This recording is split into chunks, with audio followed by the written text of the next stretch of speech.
Now I'm very excited to welcome back an analytics and bracket specialist to the Oddsbreakers and Mr. Erik Haslam from Haslametrics.com. You can follow Erik on Twitter at Haslametrics. Well, here we are, my man. We have brackets. It is time. It is your time, Erik. This is your time. How are you doing, man? I'm doing well. Yeah, we finally arrived. It's the long marathon is coming to its end. We got the 3-month stretch here, or excuse me, 3-week stretch, and then we wrap up the season. But man, yeah, this is the week. This is the week where Christmas morning happens for a lot of college basketball fans. So yeah, Thursday and Friday should be a blast. Oh, without a doubt, man. It's been so exciting. Little sleep, back and forth, just looking at brackets, filling out my main one, and that's one I always stand by. So I'll talk a little bit about that. But of course, I always throw out some smaller ones too, because I just like having fun and getting in people's bracket challenges. It's always a great time for me. My favorite time of year. But just crazy conference tournaments. I thought a lot of bid stealers. What are some of the crazy things you noticed last weekend and even the week before, if you want to talk about these conference tournaments? Well, I mean, I think one of the big things, as far as the craziest thing in the tournament, I think you got to look at that MAC final between Kent State and Akron. Gut wrenching situation where they go ahead, and then the one guy not knowing how much time is on the clock and whether they're up or they're down, he fouls, and as a result, that one decision, and someone wrote it on social media and said, I wonder how much that one bad decision cost, how much money that cost Kent State. And you got to think, like, later on, I mean, if Kent State gets in the tournament and all of a sudden makes a run, what does that do for their program? Just one, I mean, crazy, one mistake and, ruin everything like that. It's unfortunate. You hate to see that happen to one player, just well, it was too many what ifs though, because they had 4 or 5 seconds. That guy was charging. I could have seen a whistle happening to him or him hitting a shot. I mean, I felt terrible for the kid, and it reminded me of that J.R. Smith situation on LeBron's team where he did something. He's pointing and saying, "What are you doing? What are you doing?" Right. But then, other stuff too, like the NC State making a run, a 5-game run in the ACC. That's something I never really see coming. Whenever I see those opening round games in the Big East and the ACC, and I think to myself, oh, these poor teams, they really probably won't have a shot. And I don't know why they're playing this game. Well, there you go. We saw that a few years ago with Georgetown in an opening round game in the Big East. I think that was 2 years ago. And then this year with NC State making a run, getting hot at the right time. Other than that, I would say it would have meant something maybe if there weren't so many bid stealers or if they were more in the conversation. But I thought that DePaul game against Villanova was particularly interesting, where DePaul, and then Justin Moore hits that shot, in theory saves them, but it really was all for naught. It could have made a compelling story had DePaul won, or Villanova won and continued to win after that, but it really kind of just petered out. That game really ended up meaning a whole lot of nothing, but still at the time it was pretty crazy to see a DePaul team, who I think was an underdog by about 23 or something, that game actually be knocking on the door of a big upset win over Villanova. Well, I know a certain sports bettor that laid 29,000 to win 1,000 on that game, and that came really close to him. And oh my God, yeah. I mean, DePaul just choked at the end, and it's just, they are such a bad team, but Villanova's just all over the place. They look bad too, and you can tell that they're way more skilled than DePaul. It's just, they were missing shots and just looking haphazard, kind of like DePaul was, but it just took them that last 3-pointer, and that 3-pointer hit. It's just, that was crazy at the end, and I was watching that. But yeah, NC State, I feel like they lied to me all year. It's like, because I'm the kind of guy that would bet 85-1 on them if I had an inkling that they were going to do something like that. So, and it's not even they didn't just make a run, they won the whole thing. Right. Because you can say, teams that made a run that kind of lost at the end, Colorado and a few others. Who am I thinking of? VCU made a run against Duquesne, but Duquesne obviously finished out too. But there's teams that this year that just stole bids, and I thought that was really interesting. But going into the bracket, I guess the next question would be, how do you think the committee did?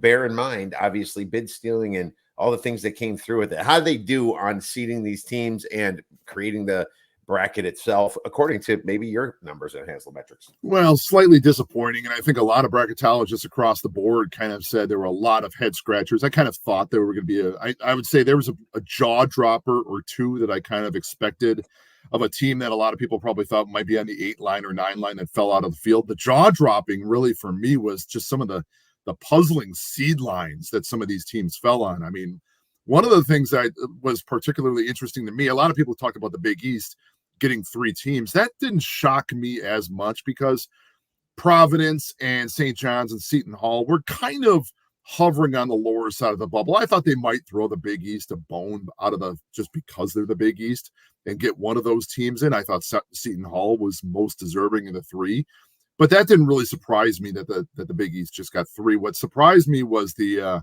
more the disrespect towards the Mountain West. And I know the Mountain West, if you take out San Diego State from last year, who was 5-1, that conference is 0-11 over the last 4 tournaments, but every season is anew. And a lot of people have asked that question of, do you think that should, be held against them? Because they all in all, the conference outside of San Diego State hasn't done really well. Should that be held against them? And I kind of look at this and go, no, all these teams change every year. It should be a fresh slate. But it just seemed like the Mountain West was, every single team was like a seed line or 2 below where they had earned. And that was a struggle for me. And then you look at teams like Michigan State and Florida Atlantic. I mean, Michigan State's one thing. I can understand how Michigan State might squeak in the field from a resume standpoint and maybe get a higher seed based on the predictive metrics. But Florida Atlantic got in off their laurels of that Final Four last year. Yeah. It was, in my opinion, that was a complete joke as far as where they landed. Maybe they'll prove me wrong, but looking at what they did versus a year ago, the fact that they literally basically gave them the benefit of the doubt. FAU had a much better resume, a much better look last year. And I think they landed on the 8 line or 9 line. For them to get the same thing with a far lesser resume, for me, was a joke, in my opinion. 100%, man. And it's interesting because you're talking like deserving a lot because you have St. John's number 23 and Villanova number 25 in your break. But you go by deserving, and also you can put a little strength in everything that you do. So I find that it was fascinating how you see teams like Virginia in there actually, and they're in the 60s in many sites. I got to check to see where exactly you had them. I looked at this morning, pretty low, 58. Yeah. So it's like, do you have a big problem with them? If it wasn't Virginia, would you have put in Indiana State? Who would you have put in? Well, I was going to think Seton Hall. I had Oklahoma in, and that was kind of one that I wasn't 100% sure of. That one I can definitely understand being left out. Virginia, I would in the bracket that I submitted to the bracket matrix, I kind of second guessed myself on 2 or 3 occasions, and I think they all backfired. One of them was having Virginia in. I don't necessarily agree with Virginia being in, just watching them, but I look and one of the things that really caught my eye was their results-based metrics, where they were as of Friday, they were 37th in KPI, 25th in strength of record. That put them at an average of 31, which was far better than a lot of the teams that were on that bubble. I ended up taking them out because I looked and I said from quad 1A, they were 1-3. Quad 1B, they were 1-3. Now, remember, these are Friday numbers. I kind of have a cutoff because I kind of threw out Saturday and Sunday. But then, I thought they might be considered based on the fact that they were 8-3, I believe it is, in quad 2. But it sounds like, watching what the committee did on Sunday, it seems like quad 2s don't really even matter at all anymore. So I think what got Virginia in was that results based metrics, which I kind of looked at and said, well, that's probably really good, but not enough considering what the quad 1 was. But again, I think the frustration with a lot of people is the committee that a lot of people are trying to predict. They keep changing things up every single year. We don't know what the heck they're doing. This year, it was far more predictive metrics. Seemed like they carried a lot more weight. It was just a little bit of a head scratcher in certain situations. And in fairness, they did have a lot of bid stealers. So I'm sure that they had to make a million contingencies for situations where if Temple wins that game on Sunday, things like that comes into play as well. But it just kind of ended up being one of the more disjointed messes that I've ever seen in Selection Sunday. Going back to your Mountain West comment, they had 6 teams still in, and I know some of them are ranked pretty high. It's funny how New Mexico was like on the bubble and had to win it, yet their power looks pretty good compared to Boise State. Boise State complaining about going in. But you're right. Of course, they weren't seeded that good. But at the same time, it's like what argument you look at, the seeding argument that they got 6 in the conference, or the Big East where you got a 1 seed, a 2 seed, and a 3 seed. And how are they 1, 2, and 3 if the rest of the teams they played were tomato cans? It almost makes no sense to me. I feel like St. John's should have been in. I feel like Seton Hall probably should have been in if you compare it to letting Virginia in, Dayton in as an at-large, and Florida Atlantic, especially on what you said right there. So I even had a little bit of problem with Boise State being in personally, but then again, I don't do this.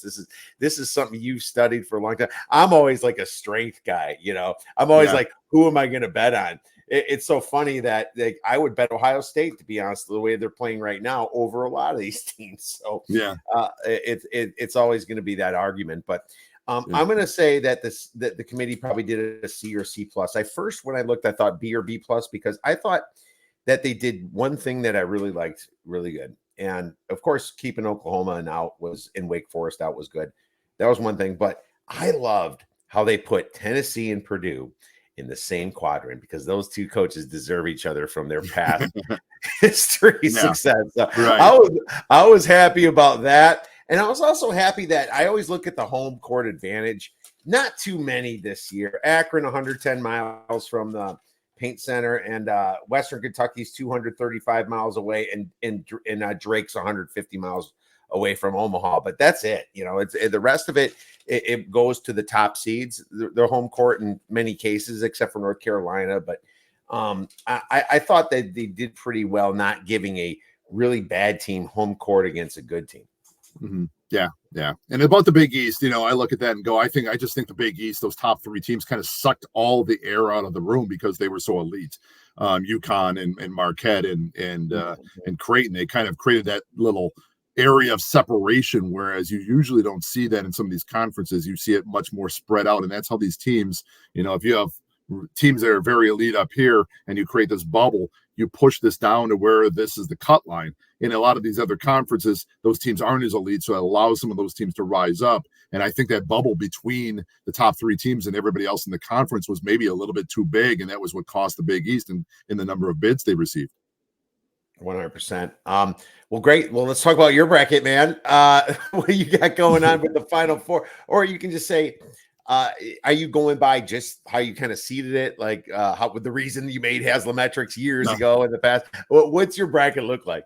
No, I mean, the thing is, if there's going to be so much chalk, if you go by what the analytics do, and the chalk never plays out that way. So what I end up liking to do is there's certain rules that I kind of like to follow. I kind of have a little rule book based on past precedent of what's happened in the tournament, selecting a certain number of 12, 13, or 14s to go to the second round, a certain number of 6 seeds and lower going to the Sweet 16. I kind of force myself to do that, looking at the situation.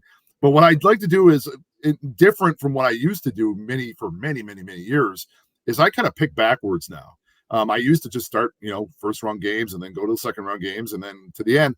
Now I kind of look and go, well, what were the teams that I've had good feelings about during the season? What are the teams that I've thrown futures on throughout the season? And 4 teams that I've thrown futures on early on this season are North Carolina, Duke, Gonzaga, and Creighton. Now the Gonzaga one, you can go, oh, well, for the championship, I did 85-1. That's why I chose that one, because they actually had the fingerprint of a national championship, a top 10 offense and a top 35 defense. As luck would have it, those 4 teams kind of get spread out amongst 3 different regions. And so it's one of the regions, they have to meet each other, and I have to, pick one over the other. But I'm looking at, and then the 4th region just turned out the best team in the country, arguably UConn. So from the East, I'm going with UConn in the East. I'm sticking with my futures bet from about 2 months ago. In the West, I'm going with North Carolina. Another thing I want to tell people and say, I like to do this every year. Another one of my rules: you pick a 1, you pick a 1/2, you pick a 2/3, and then you pick a 4/5. So going in order, UConn is my absolute one. In the West, I'm taking North Carolina. That's my 1/2 because they're the last one. They were borderline 1 and 2. Okay. If you go down to the Midwest, here's my 2/3. I'm going with Creighton. I believe in Creighton. That was a team. My biggest concern with them is going to be depth. But I look at the other teams and their matchups in that particular bracket. I still like what they have to offer. I'm going to go with Creighton. I thought that was a team that was probably could have won the whole thing last year if things would have gone their way. They just obviously could not quite get to the Final Four. They were as close as you could possibly get. And then in the South, which I think is going to be my bracket of destruction, which is going to just be teams tripping all over themselves. I think it's going to be a lot of carnage in the South. That's where I'm going to go with Duke. And that's one I'm, not necessarily 100% thrilled on, especially with the injury to Caleb Foster. But there's enough there. And the bottom half of the South looks, you should see the carnage they have going on in the bottom half of the South bracket. So whoever comes through the top half of the South bracket, I think might have a fairly clear shot to get to the Final Four. So I'm going to ride Duke. I know that my Wisconsin Badgers face Duke in the second round if they get through JMU. That will not change my allegiance to Wisconsin. But at this point, based on my future pick, I'm going to pick Duke for the Final Four there. I struggled so much with the South, and that is, I can't believe I'm doing this, and I hate myself right now. But I went with Wisconsin, and I don't know why, because I'm the kind of guy that bets against my team too. There's a couple reasons, and first of all, if Florida didn't injure their second string center that plays almost 50% of the minutes, I probably would have had Florida. But there's a few things here going on. I don't know about Kolek, and I think his oblique I've had an oblique injury, and it took about 4 weeks. And every time I breathe for about 2 to 3 weeks, every time I took a deep breath, it was pain. I know exactly what that is. That is a very painful injury. But he was also young. I probably did it in my 30s. He's younger than me. Maybe he bounces back quicker. It's just like a rib bruise type situation, a muscle bruise. It's painful, but in that midsection. And I think that even if Kolek plays, maybe they get by Florida. But the problem is when they played Wisconsin on full strength, Wisconsin beat them. And they've played against. Wisconsin's played against Marquette and Shaka Smart well over the past 5 years. It's like they know them. And a couple things about Wisconsin, they're getting hot. They're really hot during their tournament, and I thought they had a lot of things not go their way, especially against Purdue and a little bit against Illinois. But they've been playing good, and you have the senior leadership that's been in tournaments before. I'm not the biggest guard fan. I know that, and I get a lot of flack when Wisconsin's doing great. People, they throw it at me, being like, "Oh, now what do you think about guard?" All that, and I think he's a great. I think he's a great guy. Don't get me wrong. But Houston, I have a problem with their shooting. I have a massive problem with their shooting. If it is Marquette, I like Wisconsin. But if it's not Marquette, then I'm not sure if I like them. But I have to assume that Kentucky's too haphazard and they'll blow someone away, then they'll lose. And Duke is a little weak with Phil. I think Filipowski can be got to, I think. And so don't get me wrong. I think the South can be absolutely all over the place, but I just landed on Wisconsin, and maybe it's me wanting to go to the Final Four, which is about a 45-minute drive from here in Chandler to see my Badgers. That would be absolutely wonderful. But, that's just wishful thinking. I might go anyway, but I also hate myself because I have Tennessee in there. And it's almost like, it's like you're going with Rick Barnes. Well, I did see Tennessee play at a pretty good strength against Wisconsin, and they blew them away when they played it. And Tennessee, they've had their hiccups, but Connect is such a great kid, and they finally have an offense. This team forever.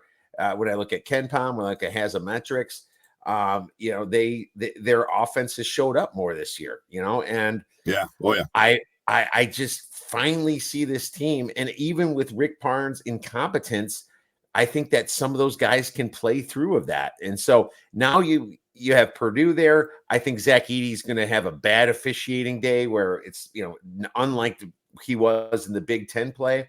I think that's very possible that, they get knocked out by somebody. And I think that's going to be Tennessee. So, but I do 100% agree with you. I have a UConn and North Carolina, and UConn's been my number one team for the last 2 months. A lot of people say, yes, they have the toughest quadrant, and I think there's no disagreement there. Yeah. But here's what I think we're overlooking at it too, and not just looking at my bracket, but what if Iowa State loses to like a Drake? What if Auburn has a hiccup against San Diego State? All of a sudden, the quadrant becomes pretty easy when it comes to upsets. So it's like you look at all this stuff. It's like these teams still have to win too. What if he's playing like a BYU in the Elite Eight? What if even Illinois, they should be able to score with, So I have UConn winning it all, even though it's the toughest quadrant. I have North Carolina on the other side too. So we're not too far off. I'm really nervous about my other side though. And I need UConn to be such a popular pick. I need one of these to come through for me. Yeah, and I like it. I mean, we could talk all day about the South. Looking at this, first of all, it starts with Houston at the very top. I'm kind of not sold on Houston. I've always kind of said offense wins championships, defense wins games. But, that's the thing about Houston is you need to have a top 10 offense. Houston does not have that. My other concern about Houston has been their depth. It keeps whittling down more and more, and they've remained above water until now. But I think it's going to cost them in the long run. They lost Terrence Arsenault back in December to a torn Achilles, Ramon Walker to a torn meniscus in February. Then JoJo Tugler went down with a stress fracture in his foot in March. It just keeps getting thinner for Houston, and I think that will wear down on them eventually. So that's kind of the first team I have out. Wisconsin, again, I'm going to be rooting hard for Wisconsin, but I'm just having flashbacks to Iowa 2022, who all of a sudden got hot at the right time, a team that could shoot the ball and got hot in the Big Ten tournament and exactly got in the tournament as a 5 seed and got beat immediately by Richmond. That's my fear of what potentially could happen to Wisconsin in this tournament. I don't like to say that, but I think that's the way I kind of see it happening. And then you touched on the Marquette situation. Obviously, both injuries, Handlockton for Florida with the broken leg, the gruesome broken leg, and then the Marquette injury. They're very hush-hush on Kolek. They say he's fine, but, is he fine? And again, I mean, he's a young guy. He's probably going to be okay, but it seems a little bit too hush-hush for me, and I don't really know what to make of it all. So if you look at this whole bracket, the other thing I even touch on is I think my upset special, you're ready for it right now. My upset special is Oakland defeating Kentucky. Woo! That is big. I'm taking Oakland. And the reason why, when I look at games and say, and I don't see a lot of teams with this fingerprint, but I don't want these teams who are on the 13, 14, or 15 line. I'm looking at teams that were highly competitive with good teams. That doesn't have to be elite teams, but good or great teams. And early on in the season, Oakland lost by 6 at Ohio State. They lost by 11 at Illinois. They lost by 8 versus Drake on a neutral court, and they won by 2 at Xavier.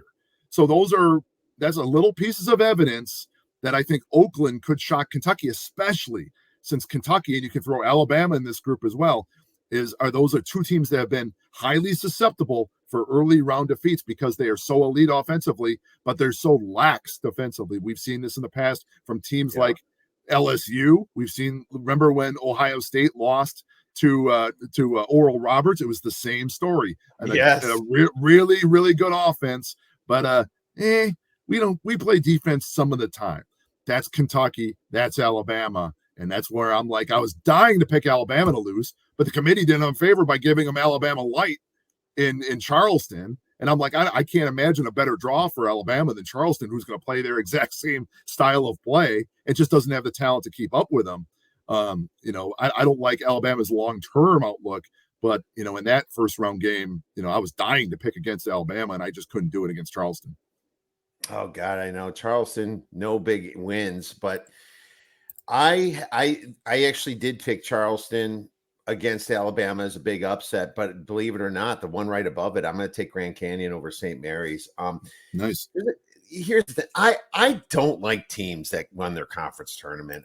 I believe in mental, emotional letdowns, and it could be subconscious, but of the feeling of accomplishment changes a person, and they don't know it. They can't see it. They can't feel it. They're not sure about it. I'm a strong believer in that.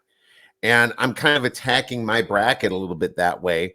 And that's kind of why I like Tennessee going far. I like North Carolina going far. The only one that I like is UConn, obviously. And Wisconsin lost in the championship game. I think they can feel like they can accomplish a little bit more. So I'm keying on that. But Alabama is just like Kentucky to me, maybe even more of a poor man's Kentucky, because this is not the same Alabama team. And what I like about Charleston is some of those guys returned from last year too, and they were so close to beating San Diego State. And I think that Alabama can be so bad on defense, and now that they're playing on a neutral court, that could take them out, because they are one of the worst. I love this on Haslametrics, by the way, the fingerprint. I love the away from home metric so much, and I use it all the time. I talk about it constantly during basketball season. Alabama is just not that good away from home. And there's a lot of SEC teams really not good away from home, and Big Ten. But Alabama is the 6th worst away from home in all of college basketball when it comes to your Haslametrics. So those are my big upsets so far. And to be honest with you, I think that because we saw so much last year, I'm not picking a ton of big upsets. I think people are going to be like, "Ooh, James Madison against Wisconsin." They're going to think they're so cool and so like unique by doing that. It's like, no, dude. Everybody's picking McNeese over Gonzaga. Everybody's picking the 12-5 Wisconsin. Everyone's going to pick UAB over San Diego State, and probably there's going to be enough on Grand Canyon too. But I'm only sticking with Grand Canyon and Charleston on that side. But otherwise, I'm pretty chalky minus the South bracket. Yeah. And you talked about Alabama. Boy, they have some really damning numbers lately with their number 362 in momentum. You talked about they were 6th worst in the away from home. That doesn't always mean they're terrible away from home. It just means there's a big discrepancy between their home performances and their away from home performances. But if you look at my site and you click on the Alabama team page right now, 6 of the last 7 games have received negative marks for Alabama. They're limping into the tournament a little bit. They've had 4 straight negative performances. They've lost 4 of 6. Even the games they won, they beat Arkansas, who's not particularly good. They had to go to overtime to win that game. So Alabama is, God, I mean, if there's a team that's a bigger mess right now, it's Alabama. I mean, and they're very explosive, no doubt about it. Oh, God, and I'm begging to pick against them. And yes, Charleston may go out there and play Alabama's game and beat them at it. Go ahead. I agree. You see it on your graph here, but also they just paid Nate Oates more. And it's almost like now I can relax a little bit. They just gave him a contract extension. I like Nate Oates, don't get me wrong, but that's just another reason to pick against him. Right. And that's the thing. I was like, everything about them screams upset. And I mean, it's not absolute. I talked about how the fingerprint you want of a particular team to get to the Final Four, better yet, getting to a championship game, is going to be top 10 offensive efficiency, top 35 defensive efficiency. That's been the case every year going back to 2014, 2015. But that doesn't mean you can't have success playing a style of ball. A year ago, Miami went into the Selection Sunday at 25-7. They were number 43 in the country for me, 10th in the country in offensive efficiency, 133rd on defense, and they went to the Final Four. So you can't say people can't get there by playing that style of ball like Kentucky or Alabama does. I just don't think they have the full-on fingerprint that they can win 6 games in March. Oh, 100%. I totally agree with you. Well, let's get into some games, and we're going to focus a little bit more on Thursday. And the very first game is going to be a fun one because Michigan State is playing Mississippi State. Mississippi State +1 total is 130.5. Let's get into this game, but I think you said you have UConn winning it all, right? I missed that question. I do. Okay. Creighton winning. You have Creighton winning it. Okay. Creighton winning it all. Yeah.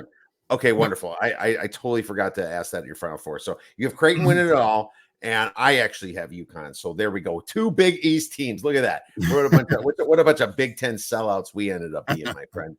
Mississippi State, Michigan State. Anything on this one? Well, on this one, I'm going to go with Michigan State on this one. I think that Izzo brings it every single March. People are going to say, well, he's not in the Final Four. I'm like, I don't care. He's getting to the Sweet 16. And you saw that last year where Michigan State came out, beat USC, came in the second round, beat Marquette.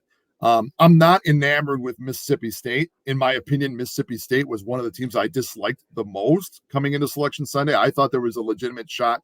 Mississippi State should have been left out of the tournament. Another one, I don't know which is more obscene. I think probably FAU is more obscene, but Mississippi State getting an 8 to me is a joke as well. I think Michigan State has obviously not played its best basketball this year. It's had moments where they've had flashes of brilliance, but when you think about the high ceiling, who has a higher ceiling here between these two teams? And that's one of the things that I always kind of think about when it comes to March is a lot of these teams who have just squeaked in, who have not exactly played their best basketball, all of a sudden find a way to get there. And Michigan State, without question, as people were ranking them top 5 before the season, they have a very, very, very high ceiling. They have failed to achieve that. We've seen the same thing out of Kansas this year. Kansas is a different story now with the loss of McCullough for the rest of the season, but Michigan State has the health. They have the guys. You saw that they were competitive with Purdue in that game. When they play their best basketball, I don't think Mississippi State can touch them. I'm taking the Spartans in this one. Absolutely, man. And there is no disagreement there because I think everyone's going to be picking Mississippi State, and this because just how they made a run in their SEC tournament. Well, they were kind of feeling like they needed the win to get into a little bit. And I think just like on Haslametrics shows, Michigan State has some advantages. You know, Michigan State might not like completely deserve to get in. And I've heard a lot about that. I think they're powerful enough and they've lost close games, but they're near proximity, 22nd adjusted for strength schedule for Michigan State. And then Mississippi State had defended it 204th. That's a very big discrepancy on that. So I'm looking at that. I like that. I like that they can get some fast break points. But if you look at Mississippi State on offense, it's no green. The only green that they have is second chance points. And it's not that big because Michigan State can still rebound the ball. Michigan State's got some bigger guys. You know, I'll take Izzo as a favorite role too. It's like basically a pick 'em here. I think Mississippi State accomplished what they needed to do to get to the dance. I think Michigan State is going to win this just based upon, you know, some of those numbers and some of those metrics that I like. I also think that they had more time to prep. You know, Michigan State kind of went out a little bit early. You know, I'm okay with that. And guess what? Michigan State gets to hear from everybody that they should have got in. Yeah, they're motivated, my man. Let's take them. Yeah, I'm going to go with them. I know there's an argument that can be made that Mississippi State, when you look at my away from home metrics, Mississippi State has a pretty large advantage. They're 41st in away from home. Michigan State is 316th. Again, like I said, that doesn't necessarily mean that Michigan State is terrible away from home. Just sometimes it just really exposes a discrepancy between home performances and neutral/away performances. But that being said, like I said, I've always kind of thought about the tournament, and there's certain intangibles about the tournament where you can't go strictly based on the metrics. You got to go by feel. And one of my feels that I go with, and I recommend this to everybody, is look at those teams that had a higher resume, not a resume. Maybe resume is a poor way of saying it, but just a higher ceiling, a perceived ceiling back in November and December. And if they get into the tournament and they sometimes squeak in, like Michigan State does, they have the potential to hit that ceiling in March. I just think their ceiling is so much more higher than Mississippi State's is. I 100% agree. And, you know, it's pretty much a pick 'em -1. I laid it for 2 stars. Great points on that one. I think that this is all Izzo here in the beginning of this tournament. Lots and lots of experience here for Tom Izzo. Okay, let's move on to Duquesne versus BYU. BYU -9, total 142. Any thoughts on this one? Well, this is going to be one of my upsets here. And I've never been a believer in BYU. I think BYU, if there's, I can criticize my own metrics, and there have been some criticism about BYU and saying, well, the reason they inflated their metrics because they were winning games by 35, 40, 45 points back in November and December. Now, if you don't play some serious opposition, the analytics have to go off with what they have. And they're looking at those games and going, well, that's the performances we would expect to get from Purdue or Connecticut or Houston. So that's how they rise up and get to that level. Now, when they got to Big 12 play, to their credit, they actually did quite well for themselves. So they've earned their position on the 6 line.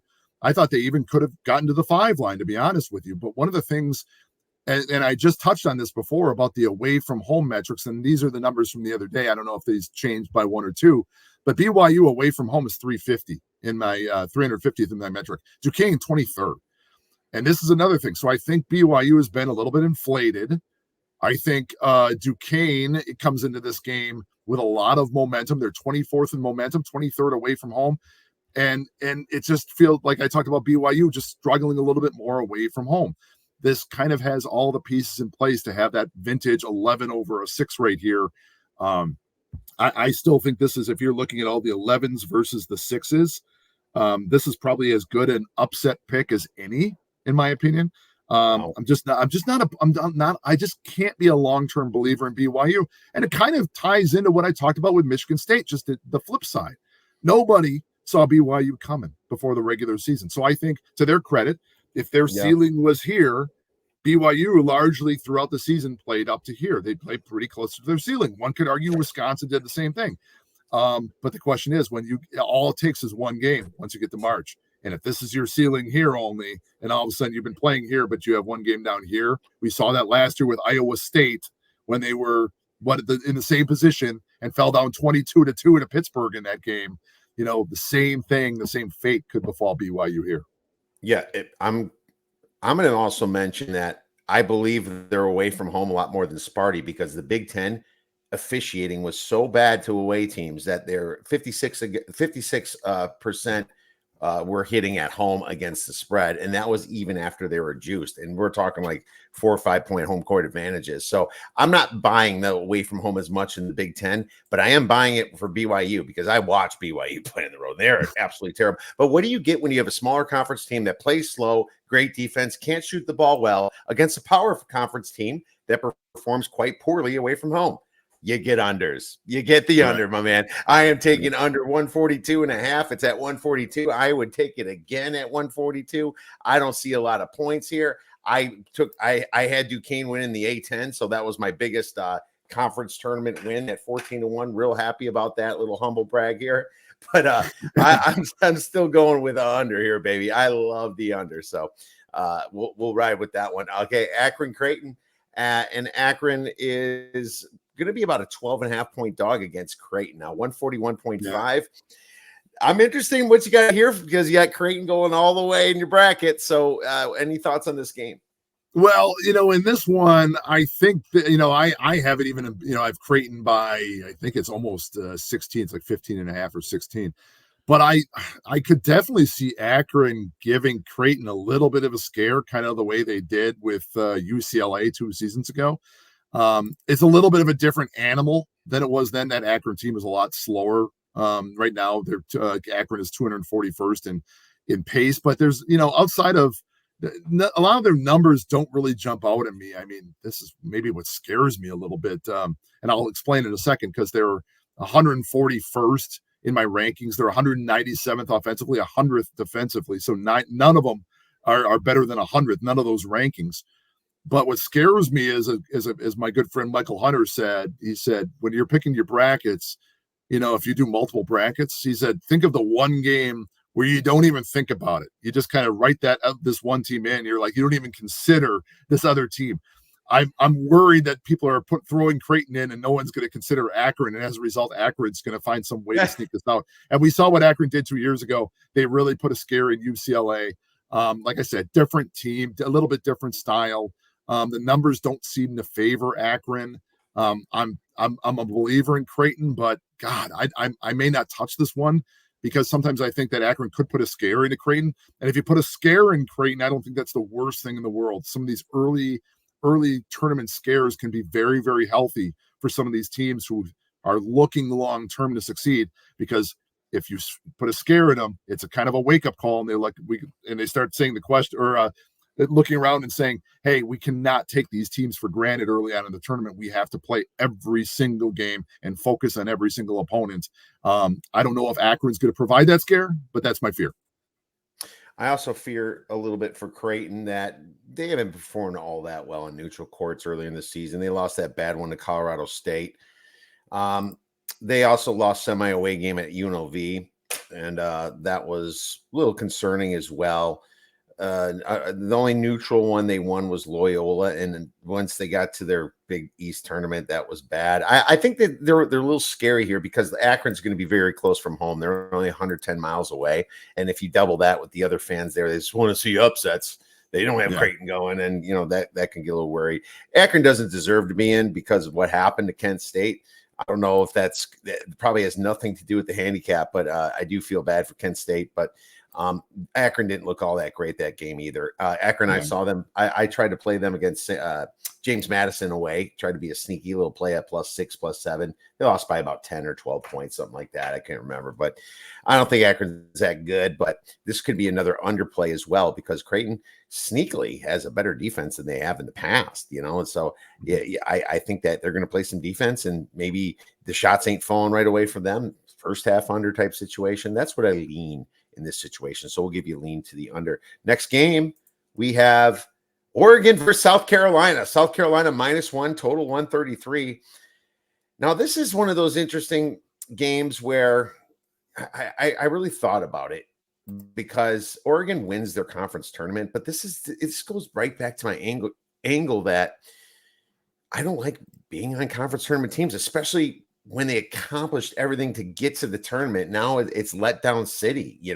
I like how South Carolina slows the game down, ranking 347th in average possession length. South Carolina's got a solid rebounding team. They don't turn the ball over. Oregon goes through cold spells. They can't afford to lose possessions in this slow pace game that they're going to get. I think that Arizona just played like absolute crap against them. And it was just really weird after that USC win. USC played bad against Arizona.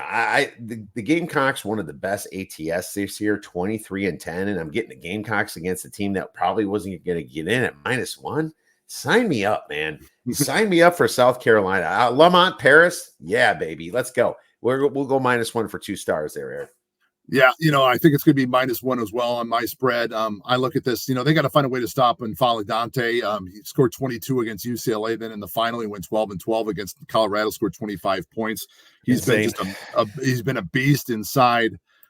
Just really across the board, a lot of similarities between these teams, just a lot of balance. They're within 10 of each other in my rankings.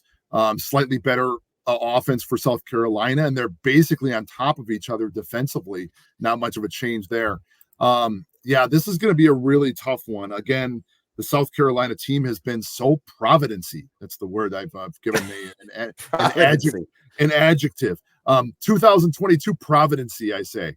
A team that has been, one of those teams that found ways to win during the regular season, but never quite rose up to the level of respect that you normally see from the predictive metrics. Now they have climbed. They were hovering in the 60s and 70s for a while.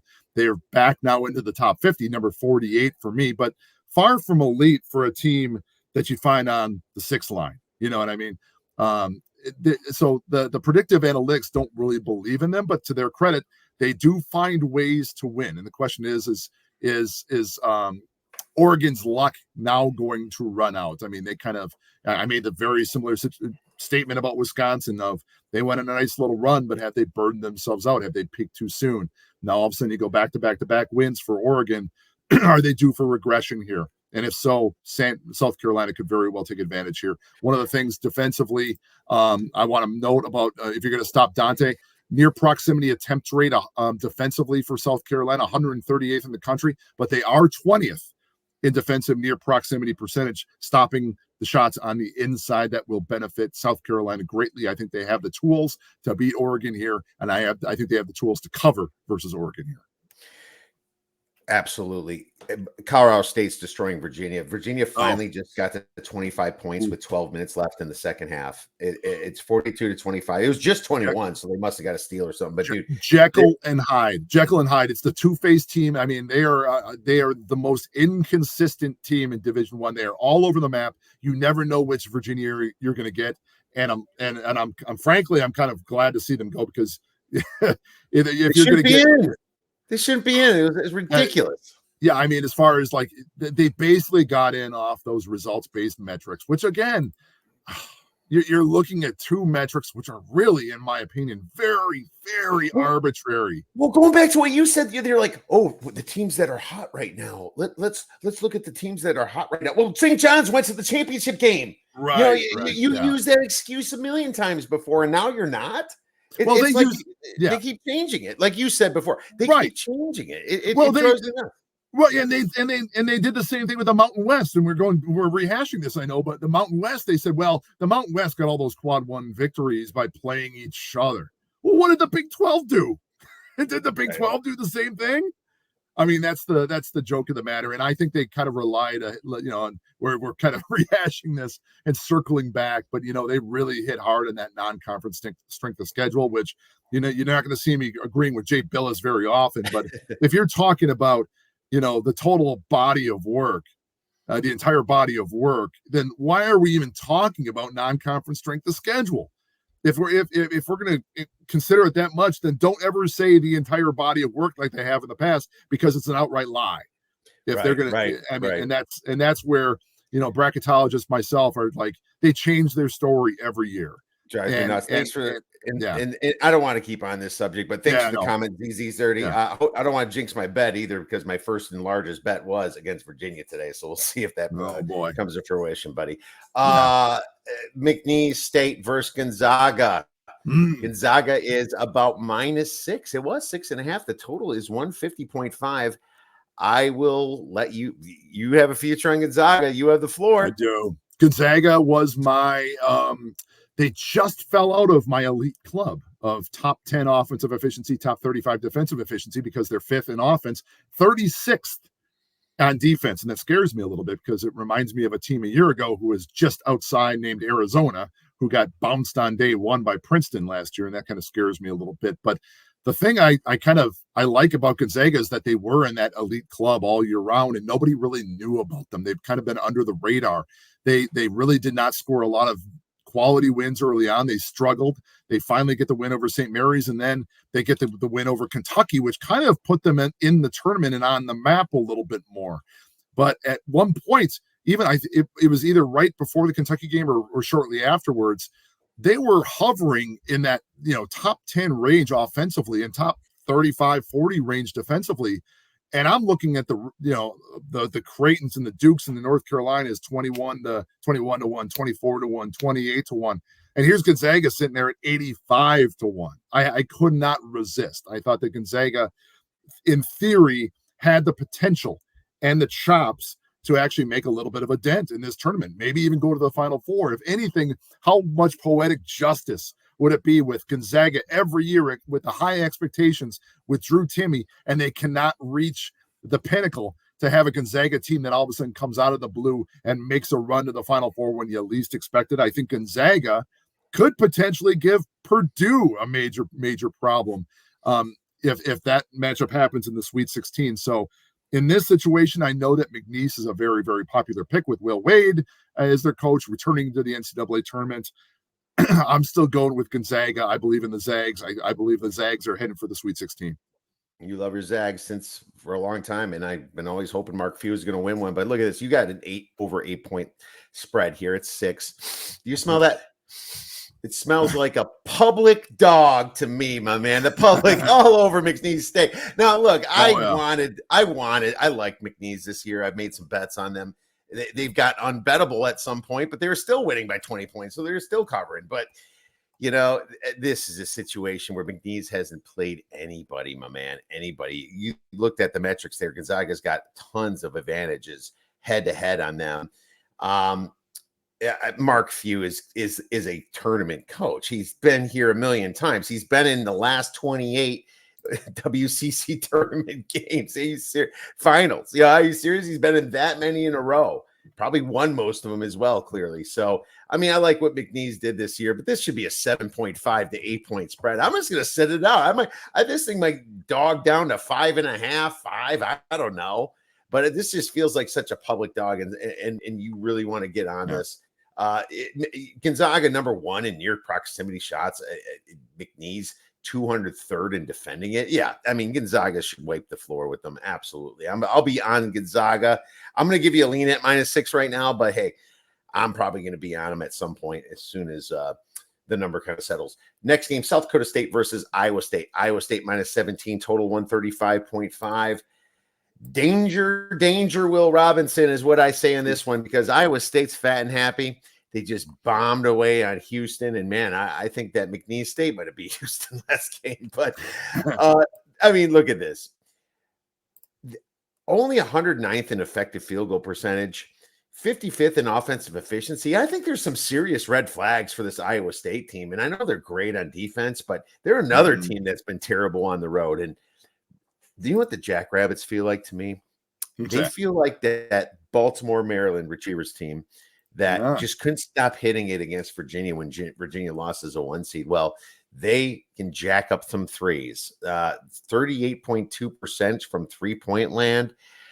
This could be very scary if they're coming off high ball screens and hitting for Iowa State, because Iowa State, I don't look at them as a massive comeback team. Do I see a scenario where Iowa State locks them down and wins by 20? Yes. But, man, I am tempted as heck to go with South Dakota State with the 17 points in my pocket. What are your thoughts? Defense wins games, offense wins championships. I don't think the long-term outlook for Iowa State is something I really believe in. And you talked about, well, one of the things about Iowa State that they do very, very well is they are number one in the country for me in potential points off of steals. They're going to try to force turnovers, and God knows they're going to have opportunities to do that against South Dakota State. I think that game last year where Iowa State really was terrible in their first game against Pittsburgh and they couldn't rally back, that's going to be in their minds. They're going to be chomping at the bit to prove the doubters wrong in this one. They're going to take it out on South Dakota State. I've never been a huge fan of the Dakotas whenever they make the NCAA tournament. It just seems like a lot of people look to the Summit League. They usually have a lot of shooters that can, put a dent in somebody, but the Dakota teams have always let me down in the tournament. I kind of shy away from them. Granted, South Dakota State, 95th in the country in 3-point attempt rate, 92nd at adjusted 3-point percentage. They can hit those shots. That's not a bad offense at all, but you're playing a completely different animal here. I mean, you're playing the second best defense in the country per my ratings. Houston is otherworldly at number one, but the fact that Iowa State is up there at number two, I mean, there's such an elite defense. I think they're going to give trouble. I can't see South Dakota State not having a world of trouble with Iowa State's pressure. Excuse me. South Dakota State, like I said, the Dakotas never seem to perform well in the NCAA tournament. I kind of look at that as well. Iowa State chomping at the bit after a bad deal of things last year. A lot of things working in Iowa State's favor. I don't know if I'm going to touch this one, but in this situation, I think Iowa State cruises.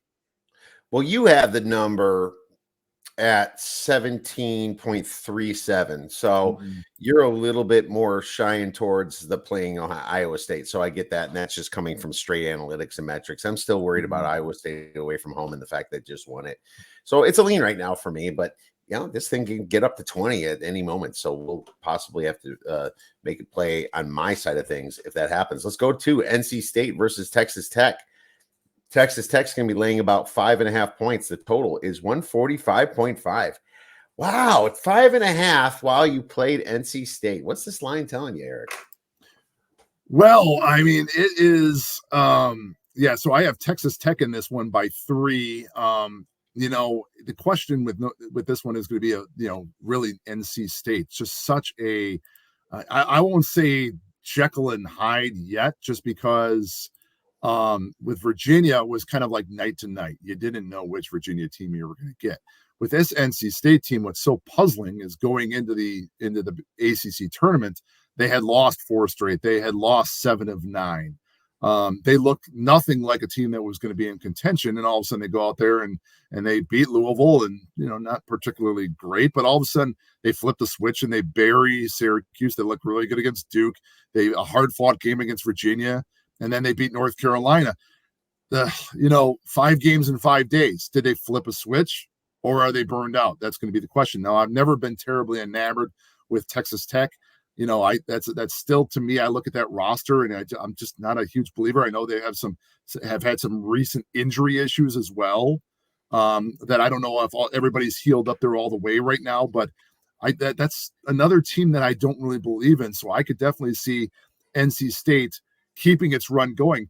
It's not to say that runs can't keep going when after you've been hot in a conference tournament.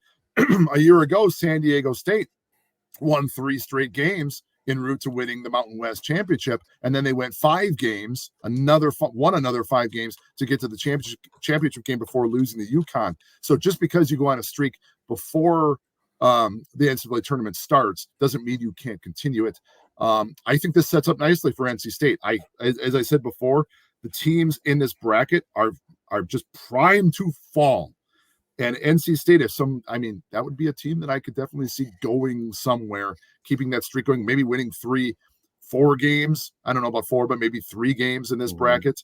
I'm just not enamored with any of the teams in this bracket. If you're looking for an upset, the bottom half of the South feels ripe for the picking. I'm sure a lot of people are wondering why this line is so big after NC State ripped through the ACC, and I'll say why. Because the market knows how hard it is to bounce back from that kind of emotional accomplishment. And this line feels like a sucker play if you're going to grab. It's just NC State. It's begging you to bet NC State. When I see lines begging you to do something like this much, that's when you get a little bit nervous in this situation. I think it's just factored in. I think 3 is correct on any other circumstance, and I think 5.5 is correct with the letdown situation and the kind of advantages that Texas Tech has in this matchup. I think they have a 3-point advantage according to your Haslametrics, and they have a near proximity. When I love near proximity rim and 3 rate. I love that a lot. And I think the market's got the letdown and factored in. I think it's a perfect number, though. Also, I'm not touching it. I'm going to run away from this game. I'm going to be real interested to find the result. I don't even know if I want to watch the game, but I'm going to be real interested on who kind of comes out here, especially when seeing this very strange line. All right, we got about 5 minutes. Well, Drake, I'm gonna just throw in there. I know that Texas Tech, just in case people are listening, they lost Devin Cambridge out for the year back in. So that was back in December. But Warren Washington was out indefinitely in the middle or late February with a foot injury. Kyron Lindsey out indefinitely with an undisclosed injury. They played 7 guys in that loss to Houston. I don't know the status in Washington and Lindsey if they're going to be ready for this game, but that's another kind of one more thing to contemplate before picking your brackets. Oh yeah, great point. There's not sure if Lindsey's going to suit up, so that's interesting. And Warren Washington is idle with a foot injury. Well, geez, injuries are huge. Yeah, that's not factoring in so far. That is a little bit of more of a head scratcher. So there you go. Great call on that. Always look at your injuries. Let's get to the final game that I have written down, which is Drake, and they're playing Washington State. Washington State +2, total 137.5. I hate the Drake, but I do not hate the fact that they're 150 miles away from Omaha, man. It's geez, that's the only one that really stuck out to me. Well, Akron did a little bit in Western Kentucky too, but I still kind of like Washington State and their guard Miles Rice. I think he's a stud, but at the same time, you look at what they accomplished. It's only Arizona. I was on them against Washington, their final game of the season. What the hell happened there? And what happened against Colorado? They were in the game at the end, missing free throws, just played their way out of that game. I had them like +3 and they lost by 5.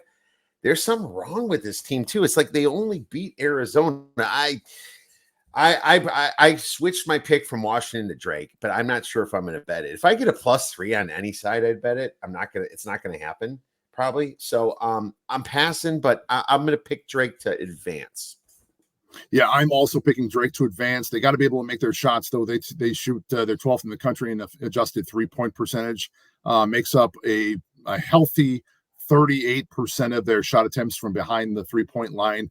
The problem is those shots better fall because you're not going to get many second chances against Washington State. Washington, when it comes to the second chance metrics, the defensive ones, potential points off of second chances, 37th in the country for Washington State defensively. And then in second chance conversion percentage defensively, 27th in the country. You're not going to have a lot of second chances. So those Drake shots had better fall. Again, here's another team that might just be motivated. They got really close last year gave Miami a good run. Miami ended up going to the Final Four.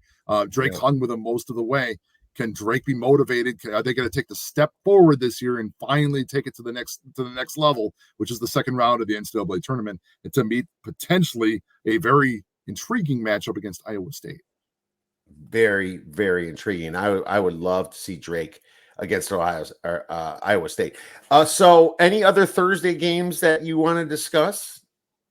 I think we pretty much covered most of them. I'm trying to look if there's anything. I kind of skipped the big spreads, like the big 1 seeds versus, in a couple play-ins I skipped. But go ahead. Go ahead. I know I was gonna say I talked about Oakland being my upset special in that one against Kentucky. The one that we also haven't talked about is the situation that unfolded in the last couple hours where Bill Self said that Kevin McCullough is going to be done for the year. So all of a sudden, this is going to make things very, very interesting with the Kansas game against Samford.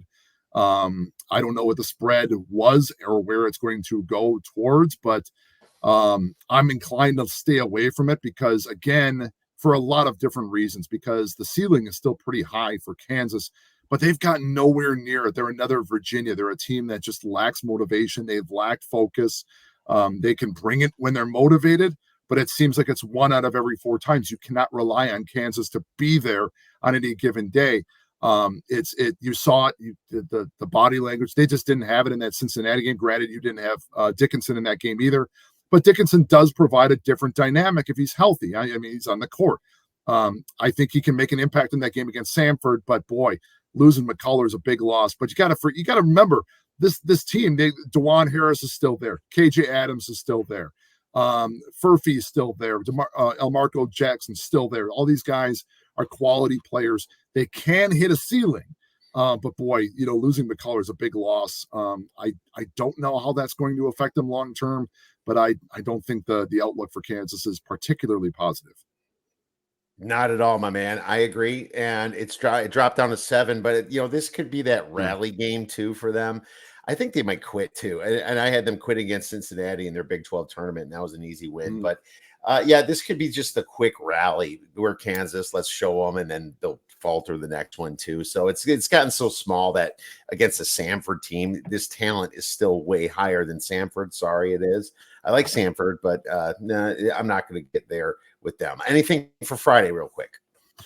Well, on Friday, let me take a quick glance at things here. I know our Wisconsin Badgers are going on late. Those are going to be 2 full days at the bar for me. So by 8:40 p.m. Central Time, I'm going to be pretty much I'll text you to see if you can text me back.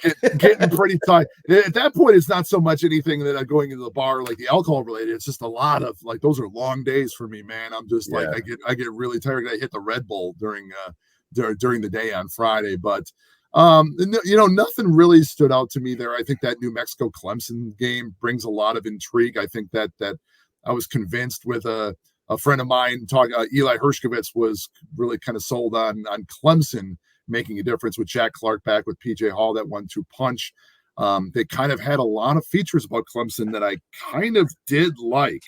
And I could see Clemson kind of digging themselves out of a hole and making a little bit of an unexpected run. I know a lot of people aren't giving them a lot of credit, but that's the thing. Sometimes I like to find these. I'll fade them out west with Clemson. I like Clemson, absolutely. Yeah, and I love to find these little hidden gems, the ones that people are kind of they're not playing their best basketball. Then all of a sudden they get their act together because they're a better team than what they've played the last few weeks. And I think that Clemson could be that team who could make some noise in the West. I like it. Absolutely. That's going to make some noise. But what else is making some noise is Haslametrics.com. And I got to say, man, you are closer to the spreads in the market than any of these other efficiency sites. Sorry, I had to tell you that. I completely agree that your site has the standard deviation much better towards actually matching up with what Vegas is doing and what obviously the market's doing. So congratulations on that. And thank you so much for coming on, Erik. Really appreciate all your insights, my man.